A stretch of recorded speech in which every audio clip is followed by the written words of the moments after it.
ராதே கிருஷ்ணா. இப்போ வந்து புளியோ பிசிபேளாபாத் பிசிபேளாபாத்துக்கு என்னென்ன சாமான் வேணும் அப்படிங்கிறத ஃபஸ்ட்டு சொல்லிடுறேன். அப்புறம் அதை எப்படி ப்ரிப்பேர் பண்ணுறேங்கிறதையும் பார்க்கலாம். இதுக்கு வந்து இந்த கிண்ணத்தில் ஒரு ஏன்னா வெரைட்டி ரைஸ் வந்து எல்லா ரைஸும் நான் பண்ணுறதுனால பிசிபேளாபாத்து எல்லாருக்கும் ஒரு 6 பேர்னா ஒரு ஒரு ஒரு கரண்டி எல்லா சாதமும், அதாவது சாம்பார் சாதம், அவியல், தேங்காய் சாதம், புளியோதரை, எலுமிச்சம்பழ சாதம், அப்புறம் சக்கரை பொங்கல், வெண்பொங்கல், இத்தனை வெரைட்டியும் இருக்குது அதுக்குள்ளே. அதனால வந்து கிட்டத்தட்ட ஒரு 12 ஐட்டம்ஸ் இருக்குங்கிறதுனால நான் வந்து கொஞ்சமாக பண்ணுறேன். எல்லாத்துலேயும் ஒரு ஒரு கரண்டி சாப்பிட்டா ஃபில்லாக இருக்குங்கிறனால கொஞ்சமாக பண்ணுறேன். ராத்திரி நேரம் நம்ம காலைல மிஞ்சி வச்சா ஒன்றும் பண்ண முடியாதுங்கிறதுனால இப்போது அதனால் நான் கொஞ்சமாக போட்டிருக்கேன். இது வந்து ஒரு 4 பேர் சாப்பிட தாராளமாக இருக்கும், நிறையா வயிறார சாப்பிட்றதுக்கு நல்லாயிருக்கும். இப்போ இந்த ரோஸ் கிண்ணத்தில் 1.5 கப்பு வந்து அரிசி போட்டிருக்கேன், பச்சரிசி. நல்லா கொஞ்சம் குழஞ்சி வர அரிசியாக எடுத்துக்கோங்க. நல்லா நம்ம வந்து பாஸ்மதி ரைஸ்லேயோ இல்லை வேறு நல்லா பொன்னி கர்நாடகா பொன்னிலாம் கொஞ்சம் அப்படியே விரையாக வரும். அப்படி நீங்கள் அந்த அரிசி தான் உங்கள்கிட்ட இருக்குன்னா தண்ணியை கொஞ்சம் கூட விட்டுக்கோங்க, அது மாதிரி பண்ணிக்கோங்க. இதில் வந்து அதே கிண்ணத்தில் 1.5 கப்பு அரிசிக்கு 3/4 கப்பு துவரம்பருப்பு எடுத்துட்டுருக்கேன். இப்போ இது ரெண்டையும் நல்லா களைஞ்சி தனித்தனியாக ஊற வச்சுட்டுலாம். அது ஊற வைக்கணும். அதுக்குள்ளே நான் உங்களுக்கு என்னென்ன சாமான்லாம் வேணும் அப்படிங்கிறத சொல்கிறேன். ஒரு புளி ஊற வச்சு, ஒரு பெரிய நெல்லிக்காய் அளவு புளி இதையும் ஊற வச்சுக்கணும். அப்புறம் நமக்கு இதுக்கு தேவையான மசாலா சாமான் என்னென்ன அரைக்க போகிறோம் அப்படின்னு பார்க்கலாம். இப்போ இதில் ஒரு டேபிள் ஸ்பூனில் 2 டேபிள் ஸ்பூன் வந்து கொத்தமல்லி வரை, ஃப்ரெஷ்ஷான கொத்தமல்லி வரை 2 டேபிள் ஸ்பூன் போகிறோம், அதுக்கு மேலே வேண்டாம்.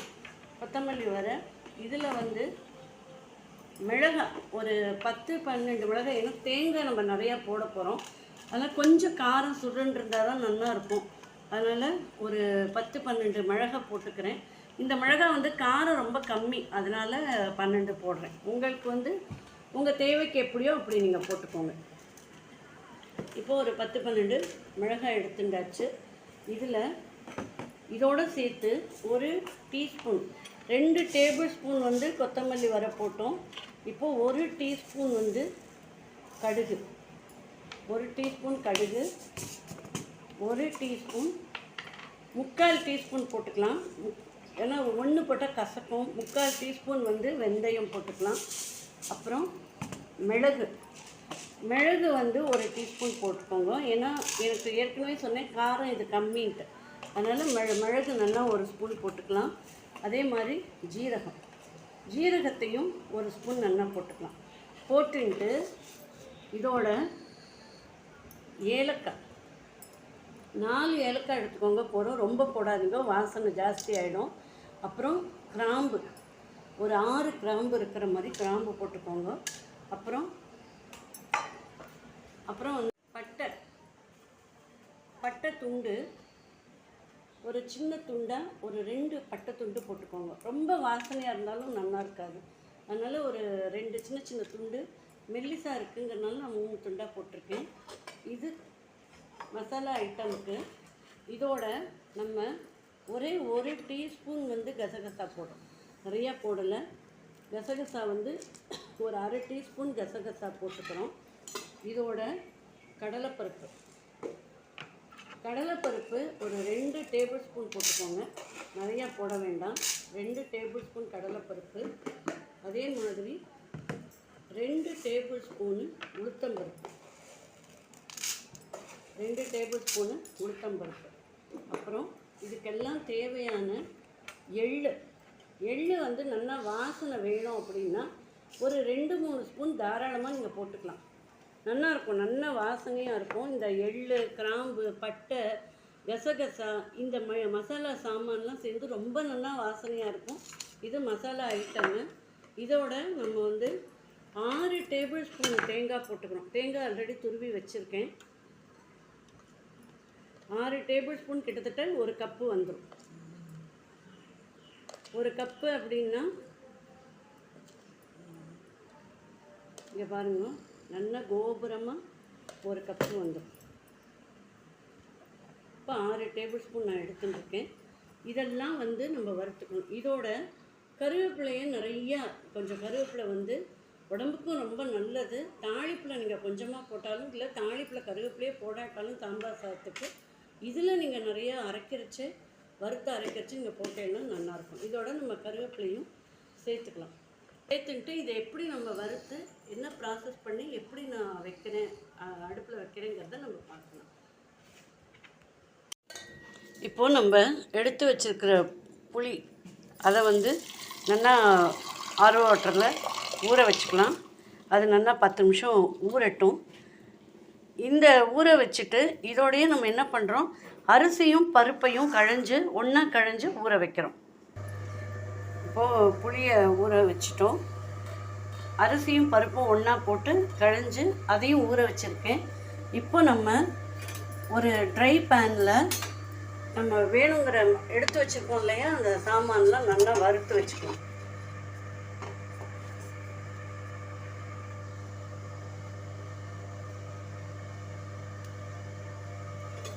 எடுத்து வச்சிருக்க சாமான்லாம் அது மொத்தமாக போட்டே நம்ம வறுத்துக்கலாம், ஒன்றும் பிரச்சனை இல்லை.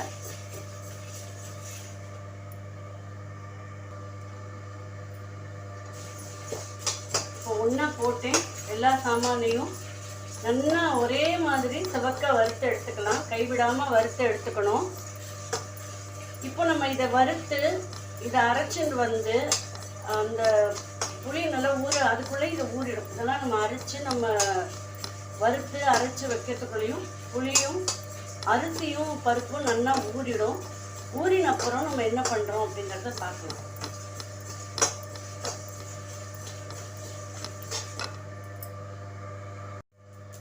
இப்போது நல்லா வறுபட்டதை எடுத்து ஒரு தட்டுக்கு ட்ரான்ஸ்ஃபர் பண்ணிக்கலாம். இப்போது நம்ம எடுத்து வச்சிருக்க தேங்காய் இருக்கு இல்லையா, அதை வந்து நல்லா ஈரம் போக வறுக்கலாம். இப்போ இதை வறுத்து எடுத்துக்கிற நேரத்தில் அந்த கேப்பில் தேங்காய் கொஞ்சம் சிம்மரில் வச்சுட்டு, ஏன்னா கொஞ்சம் டைம் பாஸ் பண்ணுறதுக்காக தான் இது. தேங்காய் சிம்மரில் வச்சுட்டு அது பாட்டு மெதுவாக வறுத்துட்டுருக்கோம். சும்மா கிளறிண்டே இருக்கணுங்கிறது இல்லை. அந்த நேரத்தில் இந்த நம்ம ஊற வச்ச புளி வந்து நல்லா ஊறிட்டு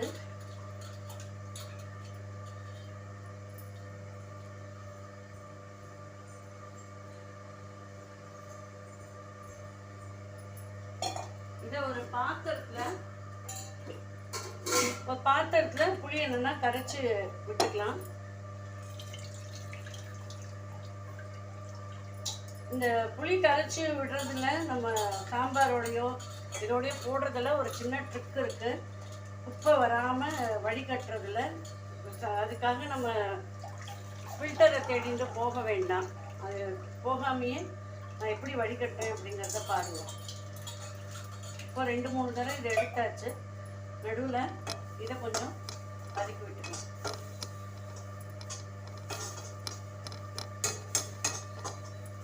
இதையும் அப்படியே கொஞ்சம் வதக்கி விட்டுண்டு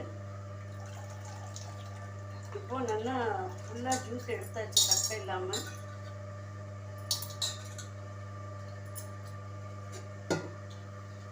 இப்போ இது இருக்கட்டும்.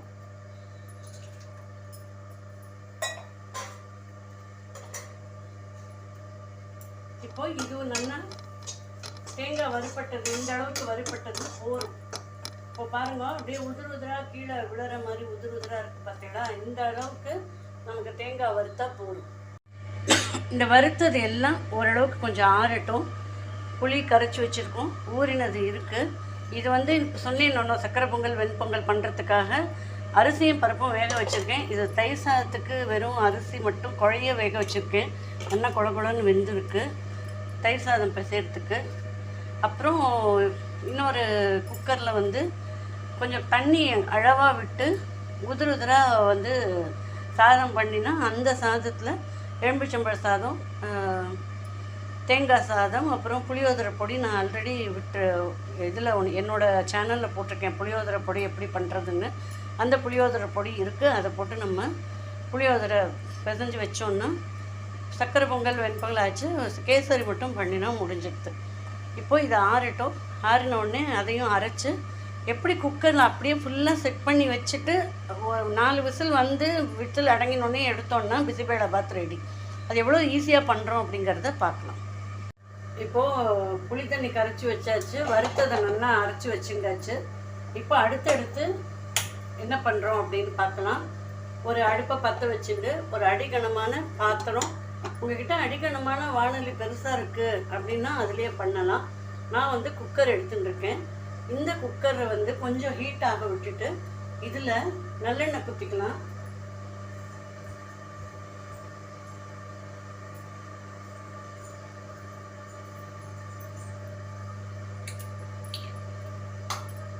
சாம்பார் சாதத்துக்கு நல்லெண்ணெய் தான் நல்லாயிருக்கும்.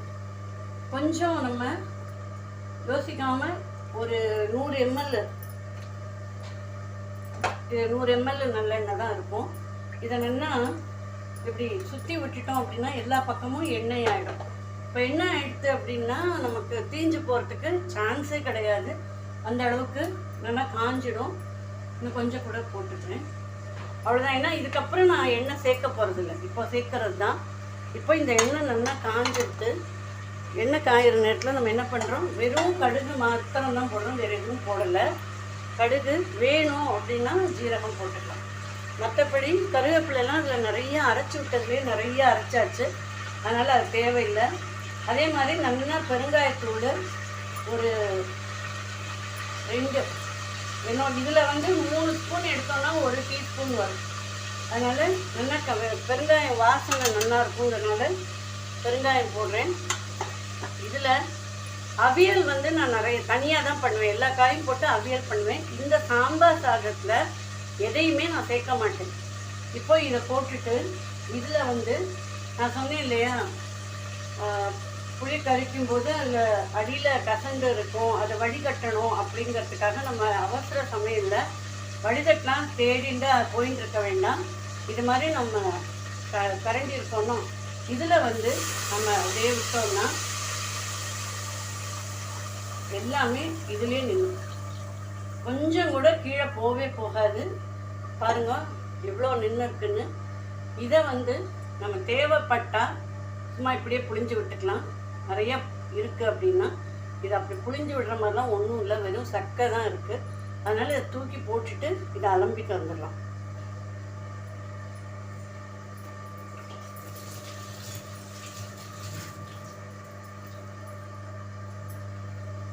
இப்போ இந்த புளி வாசனை போகணுங்கிறதுக்காக கொஞ்ச நேரம் மட்டும் கொதிக்கட்டும்.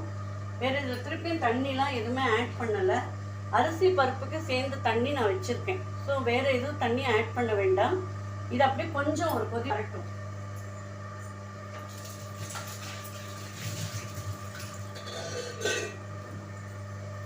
இப்போ கொதி வரும்போதே இதுக்கு தேவையான உப்பு மஞ்சத்தூள் நம்ம போட்டுருவோம். இது தேவையான அளவு உப்பு போட்டுக்கலாம்.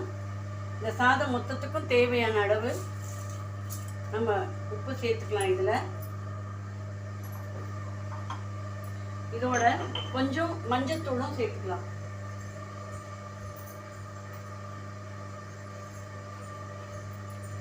மஞ்சத்தூள் வந்து ஒரு 1/2 டீஸ்பூன் அளவுக்கு மஞ்சத்தூள்.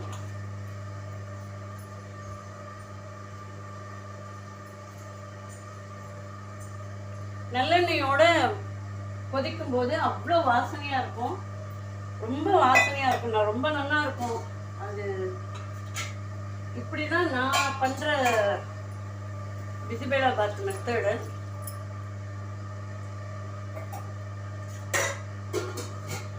இதில் வந்து ஆரம்ப காலத்தில் எங்கள் பாட்டி எங்கள் அம்மாலாம் என்ன பண்ணுவாங்கன்னா, இது மாதிரி அடிகன பாத்திரத்தில் பருப்பை வந்து வேக வைப்பான். பருப்பை வந்து ஒரு 1/2 மணி நேரம் வச்சு பருப்பு நல்லா வெந்துடும்.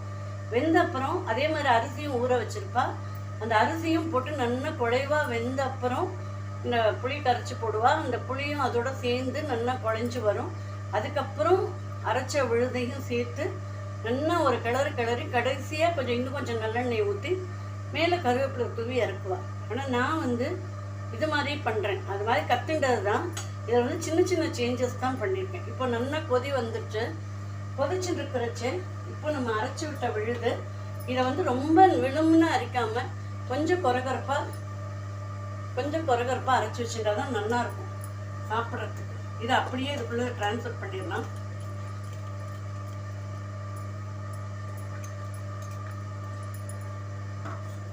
கொஞ்சமாக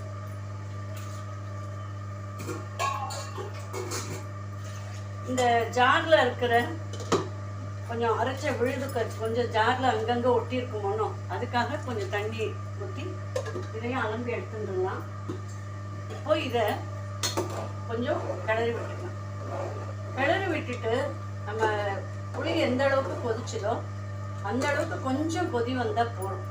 ரொம்ப நேரம் கொதிக்கணுங்கிறதும் இல்லை, ஒரு கொதி வர வரைக்கும் நம்ம வெயிட் பண்ணலாம். வெயிட் பண்ணிவிட்டு நம்ம அரைச்சி வச்சிருக்கிற ஊற வச்சிருக்கிற அரிசியும் பருப்பையும் அதோட போட்டு நம்ம கிளறி மூடி வைக்க வேண்டியதான். இது கொஞ்சம் கொதி வரட்டும். சாம்பார் சாதம் எப்படி வந்திருக்குன்னு பார்க்கலாம்.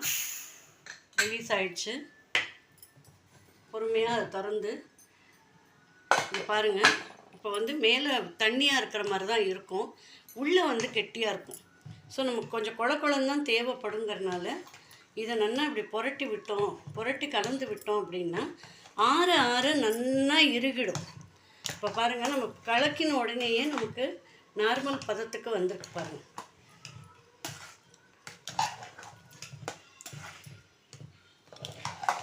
இதை வந்து குக்கர்லேயே அப்படியே இருந்தாலும் பரவாயில்ல, வேறு ட்ரான்ஸ்ஃபர் பண்ணனாலும் நான் வேறு ஒரு பாத்திரத்துக்கு இதை ட்ரான்ஸ்ஃபர் பண்ணிக்கிறேன்.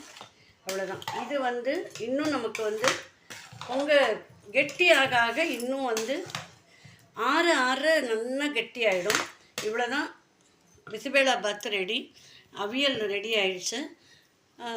இதுக்கு சக்கரை பொங்கலுக்கும் வெண்பொங்கலுக்கும் பருப்பு மட்டும் வேக வச்சுருக்கேன். சாதம் பருப்பு வேக வச்சுருக்கேன். அவியல் வந்து ரெடி.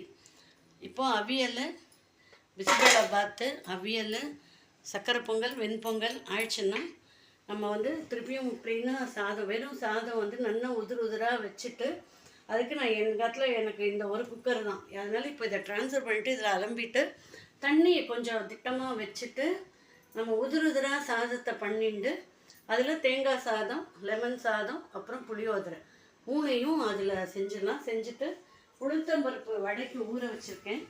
இதை அரைச்சி உளுந்த வடை, சக்கரை பொங்கல். இதுதான் எங்காவது ரெசிபி. இன்றைக்கி சித்ரா பௌர்ணமிக்கு சுவாமி பூஜை ஆகிடுத்து. இப்போ இதெல்லாம் இவெல்லாம் வரத்துக்கு 8 மணி ஆகிடும். அதுக்குள்ளே நம்ம இதெல்லாம் ரெடி பண்ணிடலாம். ஓகே, நம்ம அடுத்தது ட்ரான்ஸ்ஃபர் பண்ணிட்டு அடுத்தடுத்து என்ன ப்ரிப்பேர் பண்ணுறேங்கிறத பார்க்கலாம், சக்கரை பண்ணுறோங்கிறத பார்க்கலாம்.